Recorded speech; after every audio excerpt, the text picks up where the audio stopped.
Hola, muy buenos días jóvenes. Espero que se encuentren todos bien junto a sus familias.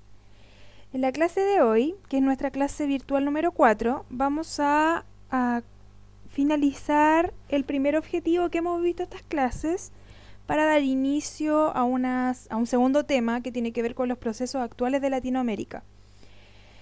Tienen que participar a través del chat público. Su participación es muy importante para su evaluación, porque al inicio de la clase todos parten con una punto base, una nota 2, que la van subiendo a medida que participan.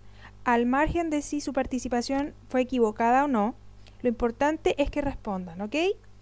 Así que vamos a iniciar. Tienen que estar tomando apuntes en su cuaderno. Y yo revisé su cuaderno virtual de historia y hasta ahora tienen estas 3 clases asignadas, de la cual ahora va a aparecer, al terminar esta clase voy a asignar esta 4ª clase en la que voy a adjuntar el PDF que vamos a usar de material de apoyo. Buenos días Amanda, buenos días Antonia, parece que la Antonia no me escucha. Y supongo que la clase 3 la revisaron, me imagino yo. De todas maneras, aquí vamos a retomar algunos temas que quedaron como hace tiempo que no teníamos clase, ¿ya? El objetivo es el número 2, el que ya habíamos estado trabajando, y que dice lo siguiente: explicar procesos comunes de los estados latinoamericanos en la historia política reciente, incluyendo la relación entre el poder civil y las Fuerzas Armadas, transiciones, defensa y promoción de derechos humanos y el fortalecimiento de las democracias. Esa era la unidad, o sea, el objetivo que hemos estado viendo hasta ahora. Hemos revisado, por ejemplo, los golpes de Estado y la Operación Cóndor en Latinoamérica y la instalación de dictaduras con un propósito, con un objetivo final que se vino planeando desde antes incluso de los golpes. Ya específicamente vimos el caso de Chile y para ello, para confirmar que se entendió lo de las clases pasadas, tenemos 2 preguntas que vamos a evaluar a partir de encuesta. Pongan atención. Dice la primera pregunta: ¿qué relación han mantenido las Fuerzas Armadas con el poder político de los gobiernos latinoamericanos? Y Chile, incluido. Letra A: respetuosa de las leyes y autoridades. Letra B: han tenido un trabajo en conjunto con los gobiernos democráticos. Letra C: conspiraciones constantes para tomarse el poder. Y letra D: intervenciones militares en caso de gobiernos revolucionarios. De acuerdo a todo lo que hemos visto este año y también el año pasado, ¿qué relación ha mantenido las Fuerzas Armadas con los gobiernos de estos países latinoamericanos y de Chile? Voy a subir la encuesta, tienen que responderla a partir de las alternativas que les leí recién. Ahí está la encuesta. Ya, Javiera ya respondió. La Antonia igual, el Matías también, el Alexander también. Me quedaría la Paula solamente. Ya. Felicitaciones, Alexander, Amanda, Javiera, Juliet. Muy bien, es la letra D. Antonia, Matías y Paula me pusieron la letra B, que dice trabajo en conjunto con los gobiernos democráticos. Recuerden ustedes, chicos, que en el caso de Chile, en el de Argentina, en el de Brasil, las Fuerzas Armadas dieron un golpe que eso no es trabajar en conjunto con los gobiernos democráticos. Eso es terminar los gobiernos democráticos porque no les gustaron el rumbo que estaban tomando. ¿Ya? Así que la respuesta correcta era la D. Y vamos a pasar a la segunda pregunta, que dice lo siguiente: ¿cuál fue el objetivo principal de la dictadura chilena? El objetivo principal, la razón por la que hicieron el golpe. Y también se instalaron estos militares en el poder. Letra A: instaurar el modelo neoliberal. Letra B: otorgar el poder político de manera definitiva a los militares. o sea, para siempre. Letra C, asesinar a Salvador Allende. O letra D, nacionalizar o estatizar las principales actividades económicas. ¿Leo de nuevo las alternativas? ¿O publico al tiro la encuesta? Ya. ¿Cuál fue el objetivo principal de la dictadura chilena? Letra A, instaurar el modelo neoliberal. Letra B, otorgar el poder político de manera definitiva a los militares. Letra C, asesinar a Salvador Allende. Letra D, nacionalizar o estatizar las principales actividades económicas. Ahí va la encuesta.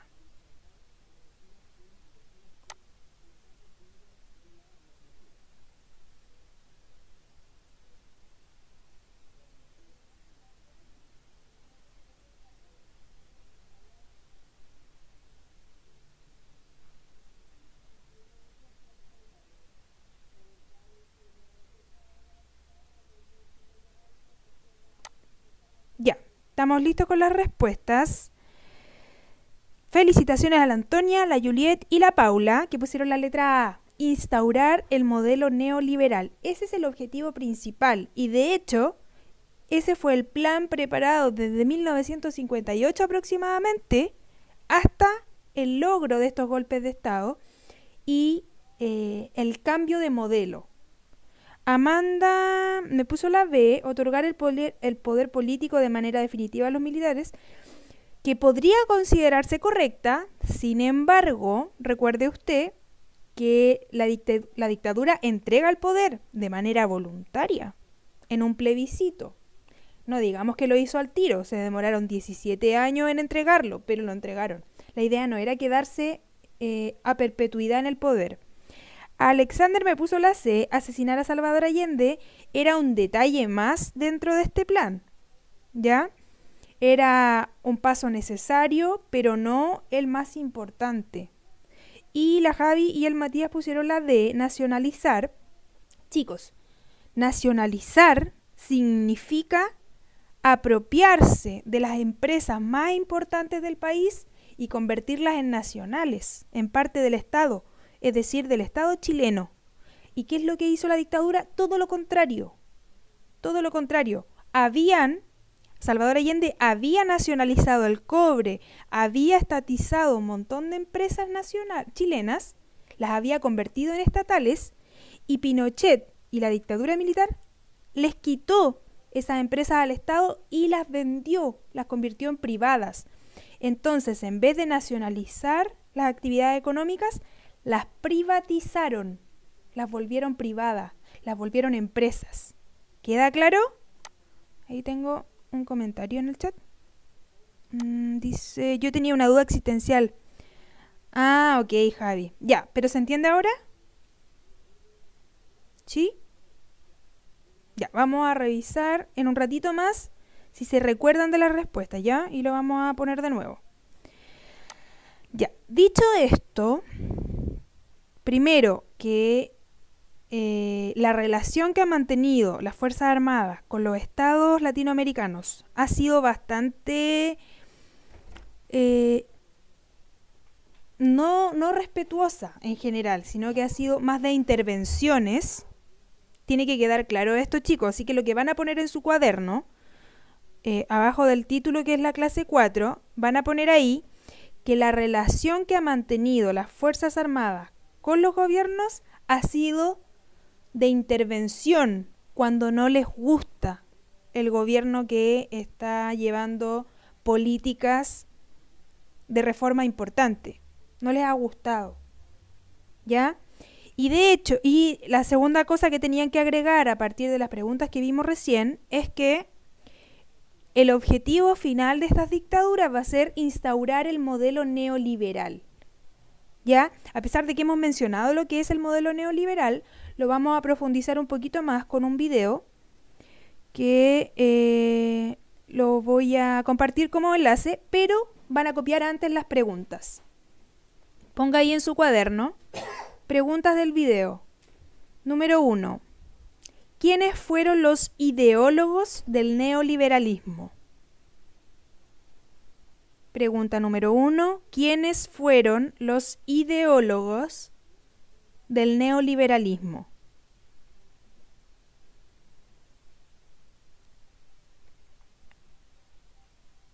Cuaderno de Historia, Alexander. Bienvenido a la clase de Historia. ¿Quiénes fueron los ideólogos del neoliberalismo? Pregunta 2. ¿En qué consiste... Sí, en la vida real, Alexander. Pregunta número 2. ¿En qué consiste el ladrillo? Ahí en el video van a ver que se refiere a algo específico. ¿En qué consiste el, entre comillas, ladrillo? Pregunta 3. ¿Cuáles fueron las primeras medidas económicas neoliberales? Alexander, esto va al mundo. Todos van a saber que es tu primera clase y que no tienes nada en tus cuadernos. Pregunta número 3. ¿Cuáles fueron las primeras medidas económicas neoliberales? Y la última pregunta, número 4. ¿Cuál es el principal problema del neoliberalismo en Chile? ¿Cuál es el principal problema del neoliberalismo en Chile? Ya, ahora que están las preguntas, vamos a ver el video. Espéreme, lo tengo acá, lo voy a compartir.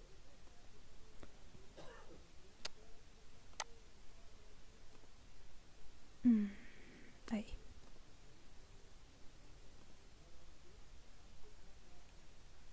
Tranquila, Paula, ahí está.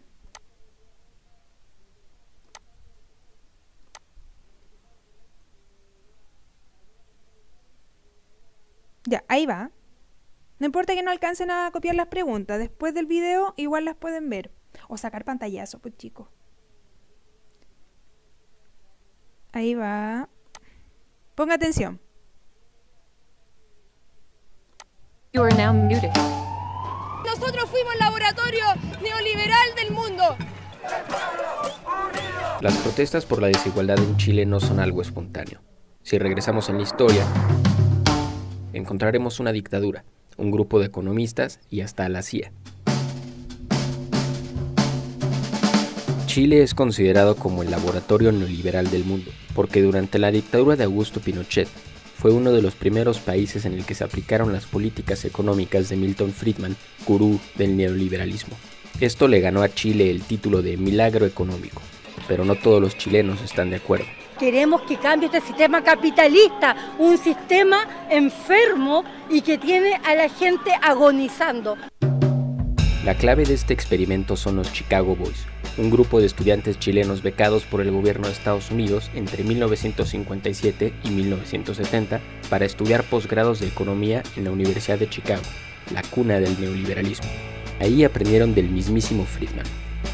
El neoliberalismo es un modelo político capitalista que cree en el libre mercado. Eso significa que mientras menos se involucren los gobiernos con la economía, mejor. Así, sin la participación del Estado, el mercado se puede regular solo. Uno de los resultados... privatizan todo. Exacto. Pero regresemos a los Chicago Boys. Antes del golpe de Estado de Pinochet en 1973, los Chicago Boys escribieron El Ladrillo, un documento de más de 500 páginas que detallaba un plan económico neoliberal para Chile post-Salvador Allende. La CIA estuvo implicada en la preparación de este plan.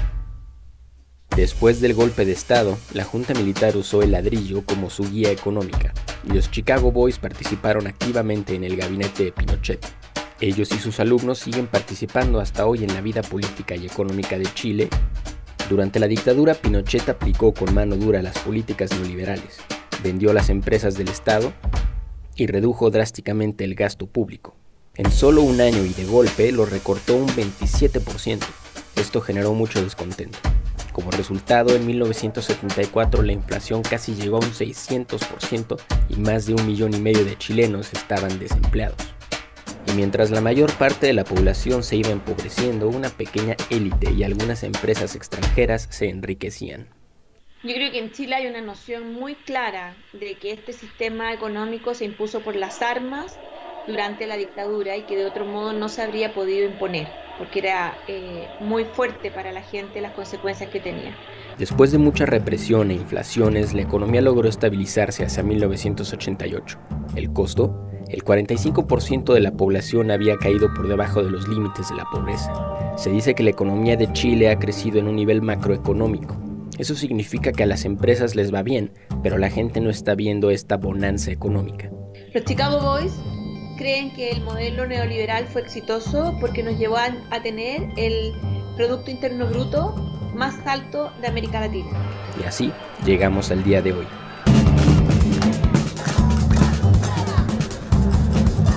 Los distintos gobiernos no fueron o no fuimos capaces de reconocer esta situación en toda su magnitud. Esta situación de inequidad, de abuso. Hoy en día el porcentaje de personas que viven en la pobreza extrema en el país disminuye año con año, pero la desigualdad sigue ahí. Por ejemplo, el 5% más rico de la población acumula más del 50% del ingreso nacional. Y cuando le preguntamos a los Chicago Boys por esa desigualdad, las respuestas fueron bastante impresionantes. Dijeron que no entendía por qué protestaba la gente cuando en verdad en Chile todo el mundo estaba muy bien, sobre todo la clase media. Y otros nos dijeron que ellos creían que la desigualdad no era lo importante, sino que lo importante era sacar a las personas de la pobreza y que en verdad la desigualdad era un problema de envidia. Pero no todos los Chicago Boys piensan igual. El economista Ricardo French Davis cree que la macroeconomía de Chile solo estuvo bien durante la presidencia de Patricio Aylwin y los primeros años de Frei, pero no durante la época de Pinochet. Yo trato de destruir, hay varios mitos. Uno, que la dictadura lo hizo muy bien. La opinión de los expertos está dividida, pero en la calle el descontento es claro. Me gustaría la igualdad para todos los chilenos nacidos en este país y no solo para la élite política. La salud digna para todos, educación digna para todos y trabajo. Porque uno no puede quedarse al margen de un sistema tan injusto. Estamos colapsados, ¿cachai? Y ya Chile despertó y esta huella no va a parar, no va a parar.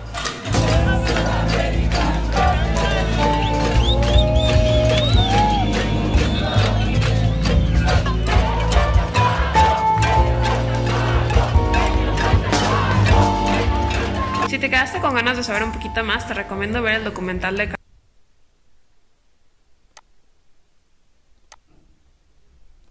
You are now unmuted. Hola. Ya. ¿Pudieron ver el video? Supongo que sí. ¿Pudieron ponerle atención al video para poder responder estas preguntas?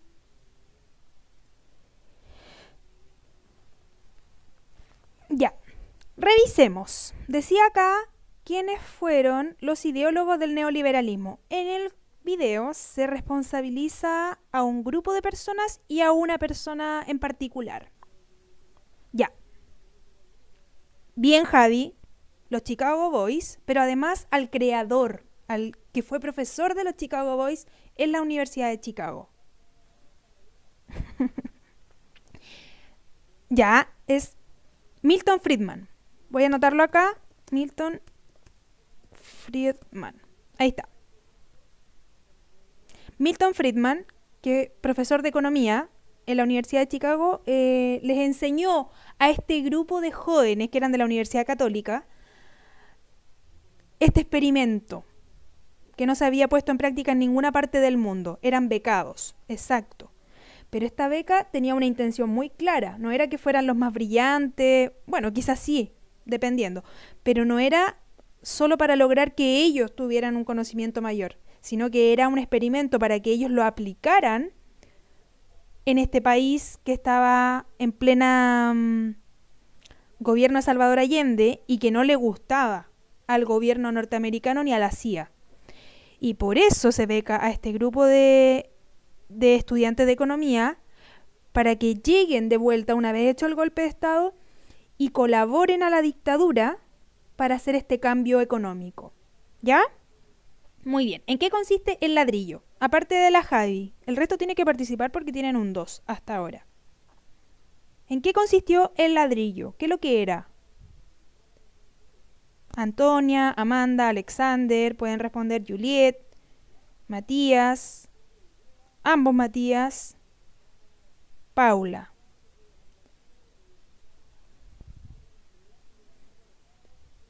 Ya, gracias Javi. Dice que era un documento de 500 páginas. ¿En qué consistía este documento?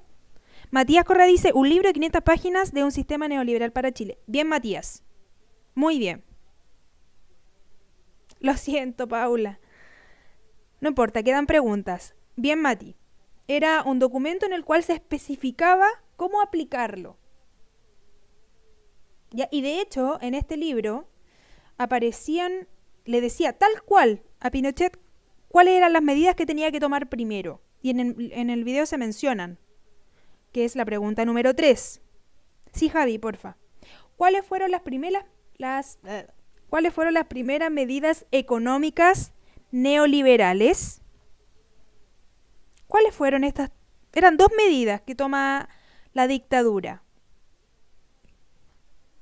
Sí, era un plan económico, Juliet. La Paula dice la violencia. Está escribiendo Matías Páez. A ver qué va a decir. Si es más exacto. Mire, profe, no la escucho. Ya, avísenle que salga y vuelva a entrar. ¿Alguien más sabe cuáles fueron estas 2 primeras medidas?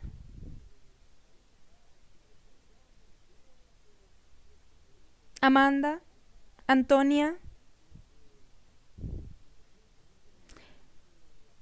Bien, Matías, está súper atento. Correa, quiero decir. La Paula dice impulsar a las empresas extranjeras. No es más que eso. Es lo que dijo Matías. La venta de las empresas tomadas por el Estado. Teníamos empresas nacionales. ¿Se acuerdan que les conté la clase pasada que teníamos empresas nacionales como Entel, Llanza, Laboratorio de Chile?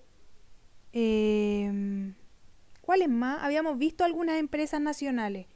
Y esas empresas que eran de Chile, lo primero que había que hacer era privatizarlas. A ver, espérenme un cachito. Revisemos.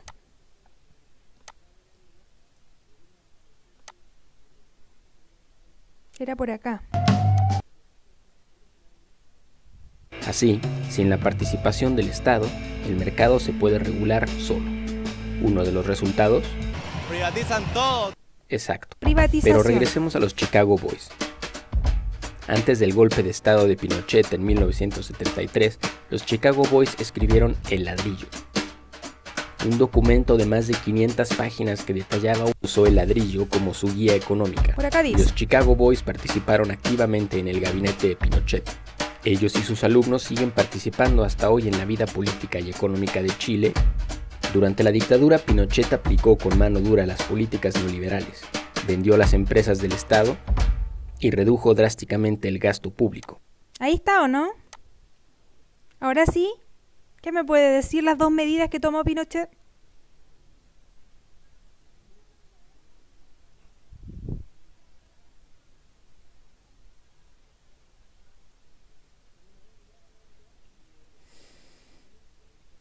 Privatizan todo.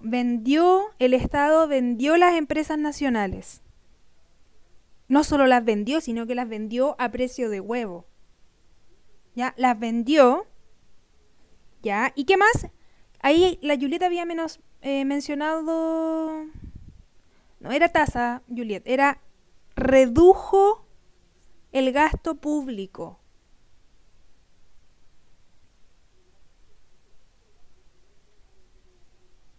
Redujo el gasto público. ¿Qué significan esas 2 cosas? Lo primero... vender las empresas estatales, las empresas del Estado, significa que toda la plata que recibía el Estado chileno por la empresa de telecomunicaciones, la empresa de azúcar, la empresa de acero, que teníamos, que eran nuestras, al venderlas a empresas privadas, dejamos de recibir esas ganancias como Estado chileno y esas ganancias ahora van a ser para esas personas que la compraron. Eso es privatizar. ¿Y por qué un Estado haría eso?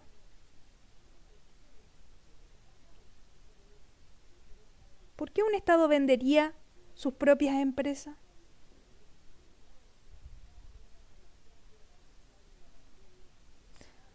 Claro, pero el Estado deja de ganar ese dinero. Ahora lo ganan personas particulares. Bien, para beneficiar a una élite empresarial. Y de hecho, si se fijaron, parte de esos Chicago Boys hoy día participan en la política, tienen cargos públicos. ¿Reconocieron algún personaje de los Chicago Boys? ¿A quién?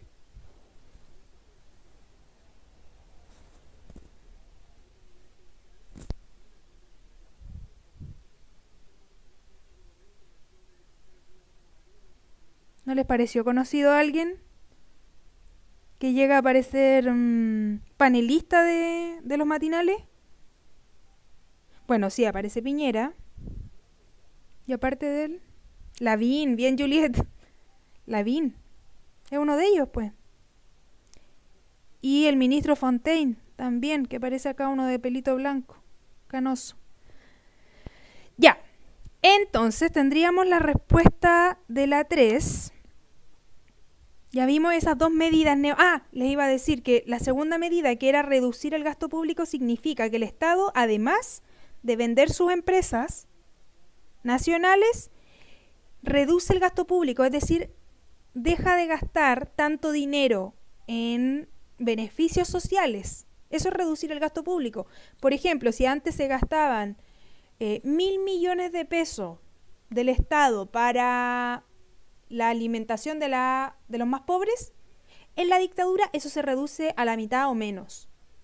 Ahora el Estado va a gastar mucho menos y por lo tanto no le va a llegar la ayuda a todos. Pero eso es parte del neoliberalismo también. ¿Ok? Y la pregunta 4 decía, ¿cuál es el principal problema del neoliberalismo en Chile en la actualidad? Y eso se los pregunto, es una apreciación que debiera ser personal. Les pregunto a ustedes, ¿cuál es el problema de este modelo? ¿Trajo algún problema en la actualidad? Sí, cualquiera puede responder aquí. Me gustaría sí que participara la Antonia y la Amanda, que no han escrito nada. Nada.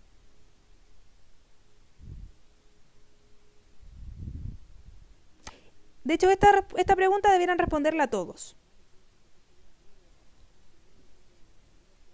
¿Cuál es el principal problema del neoliberalismo en Chile?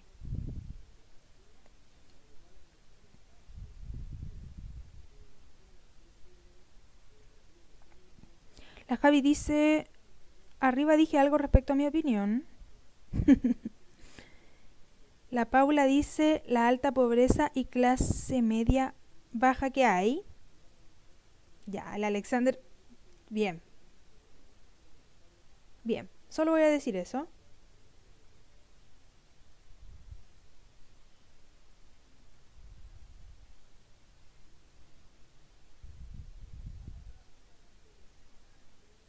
O sea, reduce la pobreza, pero la clase media se mantiene, ¿ya?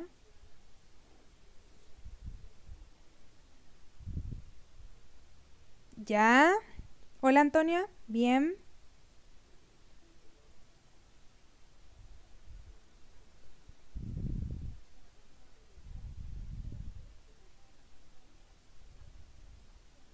Bien, Juliet, ahí rescató unas cifras que da el video. Dice, sí, porque ese problema que el capitalismo se lleve todo el dinero en inversiones en el extranjero y hace que se lleve el dinero, el 50%. Ya, la cifra era al revés. Era que el 5% más rico del país se lleva el 50% del dinero de Chile. Bien, bien. Ya. Vamos sintetizando sobre el video.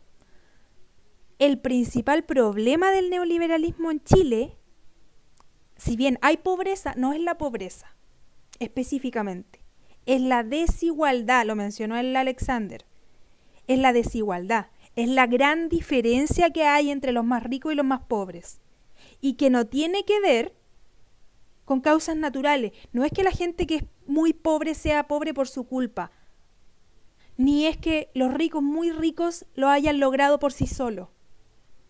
El gran problema del neoliberalismo es que le dio más beneficio a los ricos para que se hicieran millonarios y empobreció a los más pobres. y ese dinero con el que empobreció a los más pobres se lo dio a los más ricos.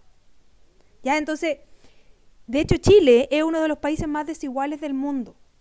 Creo que tenemos lugar 6 o 7 de los más desiguales. Quizá no el más pobre, sino el más desigual. ¿Qué significa ser desigual? Que hay una diferencia enorme entre los ricos y los pobres. Dice acá la Amanda, la desigualdad que tenemos en general, no solo en temas de dinero. Claro, es una desigualdad de acceso, de oportunidad. Porque si hubieran oportunidades para salir de la pobreza, para salir de los problemas económicos, no sería tan difícil. Pero es tan difícil porque hay mucho dinero acumulado en muy poquitas manos. 5 familias. Eso es todo. 5 familias de Chile son dueños de casi todo. Políticamente también porque le dan más beneficios a los ricos. Bueno, sí. Lamentablemente hemos votado por un montón de autoridades que además son parte de esas familias más ricas del país. No todos. Y ojo, esto yo siempre lo recalco. No todos los políticos son iguales. Hay algunas pequeñas diferencias que uno tiene que matizar. Porque si no tenemos políticos, ¿qué? ¿Vamos a gobernarnos por nosotros solos? Lo veo muy difícil. Hay políticos que sí valen la pena, que están luchando contra eso. Pero la gran mayoría, lamentablemente, no. Sí, pues lamentablemente nos gobierna un sector político que le gusta este modelo, porque fueron Chicago Boys. ¿Qué vamos a hacer con eso? Nosotros le dimos el poder a los Chicago Boys. A pesar de que nos empobrecieron y nos hicieron más desiguales durante 30 años. Ya, vamos a avanzar a la materia. Ahora sí a escribir, chicos. Levántate, Alexander.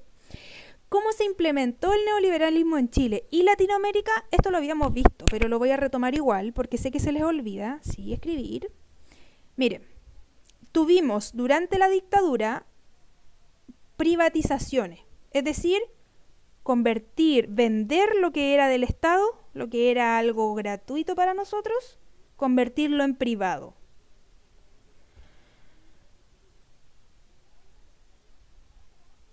Entonces, lo que van a poner ahí es este esquema que resume la reforma educacional, la reforma previsional, la reforma de la administración de los servicios de salud y la reforma laboral.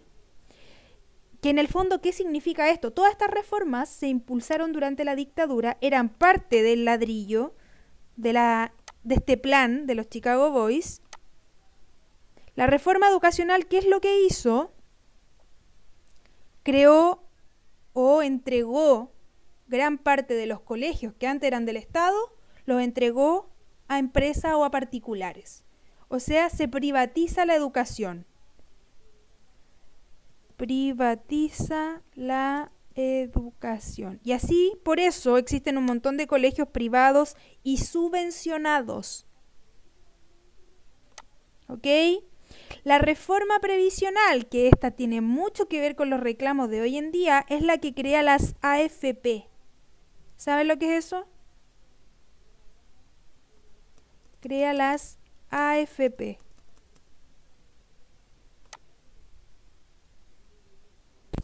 ¿Qué es lo que son las AFP?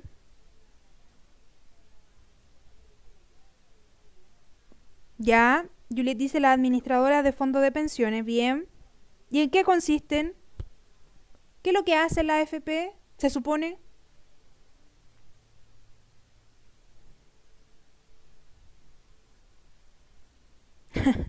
Ya, pero ese es el fondo. Yo estoy preguntando en la teoría, ¿qué se supone que hacen?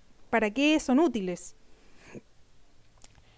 Te quitan un porcentaje de tu sueldo para cuando te jubiles. Bien, Javiera. Eso es lo que hace. Le descuenta de su liquidación mensual, de su sueldo, un porcentaje que me parece que es el 10%, una cosa así. Que eso se va juntando y la idea es que cuando tú cumplas 65, 70 años, se te devuelva, entre muchas comillas, se te devuelva esa plata para que no tengas que trabajar toda tu vida.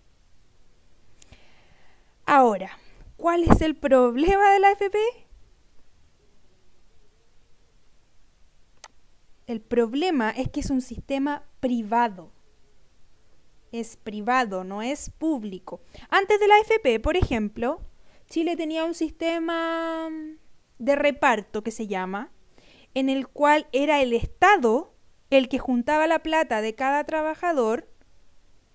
El Estado juntaba la plata y la devolvía de manera más o menos equitativa. Trataba de, por ejemplo, si alguien no había trabajado toda su vida, dependiendo, se le devolvía un poco más. ¿Ya? Con la plata de los jóvenes que cotizaban, que todavía no iban a jubilar, se les pagaba las cotizaciones a los más viejos que ya estaban a punto de jubilar, y así cuando esos jóvenes fueran viejos recibieran la plata de los más jóvenes, y así, ¿se entiende? Ya, ese sistema, los Chicago Boys dijeron, ese sistema público, estatal, es mucha plata la que está en juego y podría ser un gran negocio. ¿Por qué? Porque en vez de que el Estado administre esa plata, podemos administrarnos nosotros, los empresarios, y usarla para invertir en la bolsa de comercio, invertir en el extranjero y aumentar esa plata, generarnos ganancia a nosotros y lo que quede devolvérselo a los jubilados. Esa es más o menos la idea de la AFP. Ya, entonces, cuando se implementan durante la dictadura, se supone que se le ofrece a la gente si quiere seguir en el sistema antiguo o cambiarse a la AFP. Claro, no es el gobierno, Javi, es el Estado. Ya que es como lo mismo, pero el Estado es mucho más permanente. Entonces, a la gente se supone que se le ofreció, se cambia a AFP o se queda en el sistema antiguo. Pero en muchos casos a la gente se le obligó a cambiarse a la AFP. En esa época los diarios, las últimas noticias, el Mercurio, la tele, Don Francisco promocionando la AFP como que eran lo máximo, como que iban a recibir el 100% de sus cotizaciones cuando jubile la gente. Y ahí si ven comerciales de la época, era como que lo pintaron como que en el futuro usted iba a ser rico con su jubilación. ¿Qué pasó? Pasaron 30 años y la gente se dio cuenta de que no era verdad. De que ellos aumentaron sus bolsillos y que las AFP se convirtieron en el negocio más rentable para los ricos en Chile. Y de hecho, si investigan un poquito, ya no es el cobre el que nos tiene como uno de los países con más dinero. Son las AFP. Pero no es que las AFP nos den a nosotros ese dinero, se los dan a ese 5% dueño de todas las empresas en Chile. ¿Ok? ¿Se entiende? Ahí les recomiendo, bueno, no sé si han visto las noticias, que está en discusión el retiro del 10% de la AFP para las personas en situación más difícil, que han perdido el trabajo, etcétera, y que al gobierno no le gusta el proyecto. No le gusta porque, de hecho, Piñera es uno de los defensores de este modelo neoliberal. Ya, en ese proyecto, no sé si vieron la discusión en el Congreso. Yo la vi porque soy fanática, pero un diputado del Frente Amplio, Gonzalo Vinter parece que era, explicó en súper pocas palabras cómo las AFP sí son exitosas. No para nosotros, para los ricos. Es muy exitosa, por eso la defienden tanto. Javi dice, al morir todo se queda... Exacto, a la esposa le dan un pequeño porcentaje y los hijos tienen una edad límite para recibirlo. O sea, un montón de gente que ha muerto y esa plata quedó como ganancia para la AFP. La edad límite sigue a los 25 años. Tiene tantas trampas hechas a propósito. Esto no puede ser que haya sido espontáneo, esto fue hecho a propósito. Ya, entonces, les decía que la reforma educacional consiste en privatizar la educación. La reforma previsional también privatiza las pensiones a través de las AFP. Le voy a poner aquí y usted tiene que tomar el apunte en su cuaderno. Privatiza las pensiones con las AFP, privatiza las pensiones. La reforma de la administración a los servicios de salud, ¿qué es lo que hace? Privatiza la salud. ¿Y cómo? A través de las ISAPRES, que también son empresas privadas Anótelo. Y que cuando usted empiece a trabajar se va a dar cuenta que todos los descuentos que nos hacen van a parar a manos de empresas privadas, lamentablemente. Y la reforma laboral que privatiza el mercado del trabajo.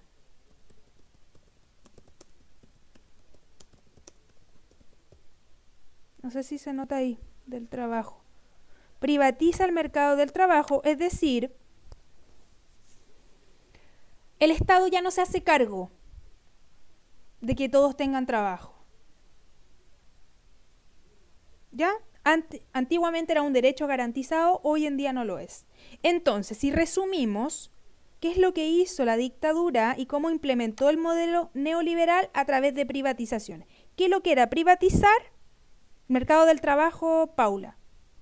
¿Qué lo que es privatizar? Es vender. Vender empresas del Estado. Vender empresas del, ahí va, Estado. No me alcanzó, pero lo vamos a poner así. Del Estado. ¿Qué es lo que es la desregulación? Todos estos conceptos son los que se aplicaron. Desregular significa dejar de cuidar. Dejar de cuidar los derechos. Por ejemplo, dejar de cuidar los derechos. Puse acá. Chicos, esto no me alcanza. Ya les he dicho clases anteriores. Como por ejemplo el derecho al trabajo. Ya no lo va a cuidar el Estado. El derecho a la educación. Lo va a cuidar, pero en la medida en que usted tiene plata, tiene más libertad para poder elegir.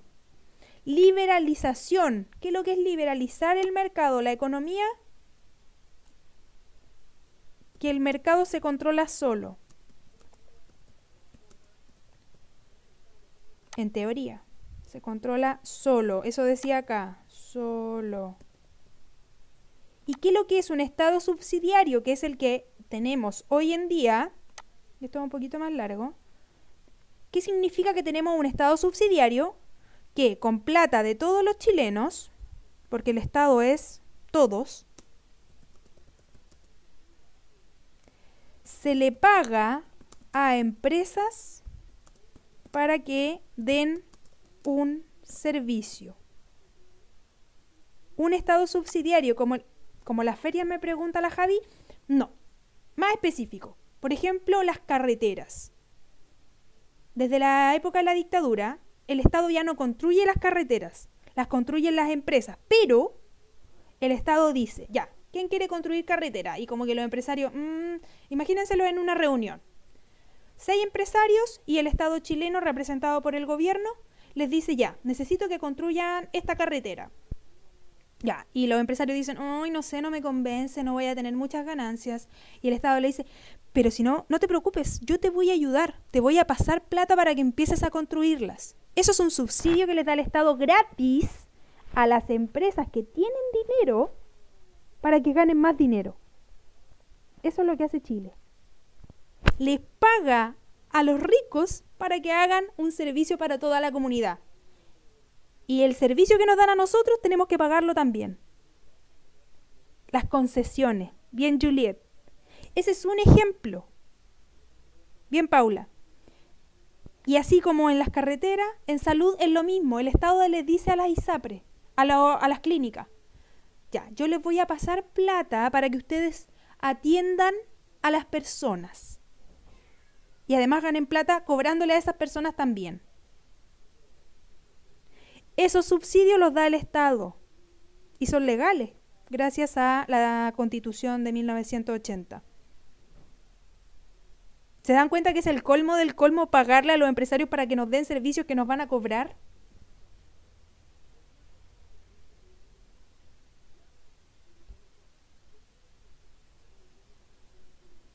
¿Están peleando en el chat? ¿Qué pasa? ¿Qué sucede? Ah, ya. Sí, pues están parados en la Constitución. Claro, la Juliet dice no es estafa. En teoría, como está permitido, no es estafa. Pero si lo pensamos fríamente, igual nos cobran. Igual estamos pagando de dos maneras. Estamos pagando por el servicio que estamos usando, pero además estamos pagando con los impuestos de todos los chilenos que se les entrega como subsidio a las empresas. Ya, vamos a avanzar, chicos. Esto tiene que estar copiado en el cuaderno. Ojo. En síntesis. Ya, miren. Aquí para resumir finalmente. Las dictaduras latinoamericanas tenían un objetivo y un método. ¿El objetivo cuál es? Imponer el neoliberalismo a través de privatizaciones y de libre mercado. El método fue a través de amarres políticos, es decir, que no se puedan cambiar estas reglas, y la doctrina del shock, que esto lo vimos el año pasado. ¿En qué consistía la doctrina del shock? Violaciones a derechos humanos con la colaboración de civiles, como los Chicago Boys. Estas violaciones a los derechos humanos fueron hechas a propósito para generar terror en la población y que no reaccionen ante estos cambios. ¿Cuáles son los amarres políticos? Tenemos el principal, que es la Constitución de 1980, tenemos el Código de Agua, la reforma laboral, y aquí podríamos seguir, reforma previsional, reforma de administración de salud, etcétera, un montón de reformas que han sido casi imposibles de cambiar, chicos. Y por eso es tan importante el debate sobre el cambio de constitución, porque en 30 años no ha cambiado casi nada de lo que nos dejó la dictadura. ¿Queda claro? Esto también tiene que estar en su cuaderno. Y por último vamos a cerrar con un video que muestra cómo terminó la dictadura y cómo pasamos a la transición, a la democracia, a los gobiernos que tenemos hoy en día. Les voy a compartir el video. Con esto terminamos, ¿ya? Compartir un video externo.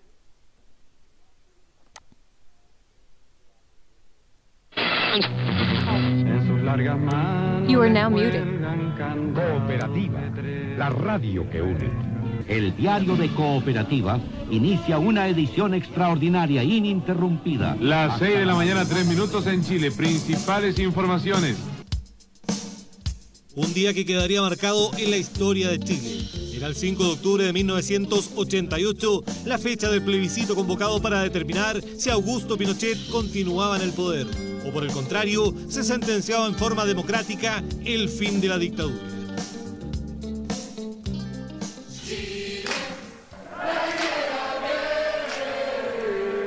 Chile, la alegría ya viene. Contacto ahora con las unidades móviles de la región metropolitana. Manuela Robles, desde el centro de Santiago, le escuchamos. Aquí en el Instituto Nacional, en algunas mesas solo quedan 16 personas sin sufragar. Nunca, creo yo, un pueblo, ciertamente nunca más en Chile, hemos podido comparar ese grado de movilización colectiva para un fin, que era recuperar la democracia, no seguir en dictadura. El 98% de las personas mayores de 18 años y habilitadas para votar en el plebiscito se había inscrito en los registros electorales.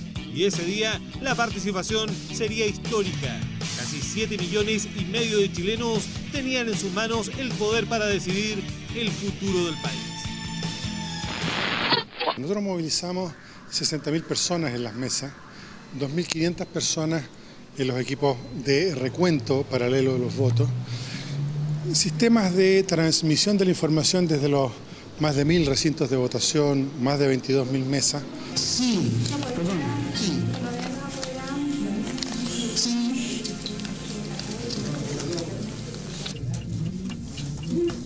Voto no.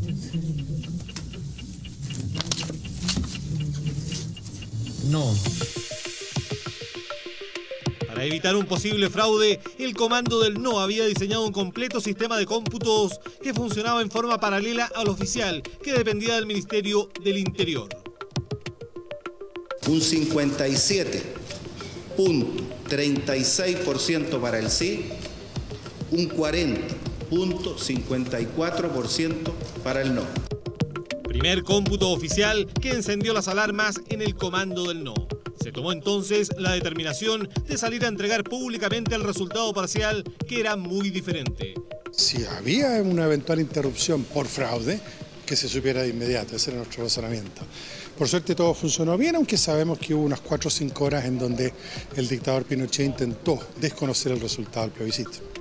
A esa hora había completo hermetismo en la moneda. Ya. You are now unmuted. Jóvenes, en vista de la hora, vamos a dejarlo hasta acá. Vamos a retomar la próxima clase con este video. Pero les voy a pedir, Alexander sobre todo, que anoten la materia de la clase. Si no alcanzaron a tomar apuntes durante la clase por la participación, igual va a estar en su cuaderno virtual, que lo voy a subir ahora, y además en YouTube, en mi canal, lo voy a subir para que también tengan disponible y anotar los apuntes que yo les agregué. ¿Ya? Pero esto tiene que estar en el cuaderno. Es la única evidencia. Recuerden que además les hablaron del trabajo de portafolio. Esto tienen que tenerlo escrito. Es súper importante. Me despido. Muchos cariños. Gracias por la participación. Estoy particularmente orgullosa de muchos de ustedes que participaron. Y me explicaron lo de Matías. Matías tranquilo. Matías Páez. Ya, besitos. Chao, chao.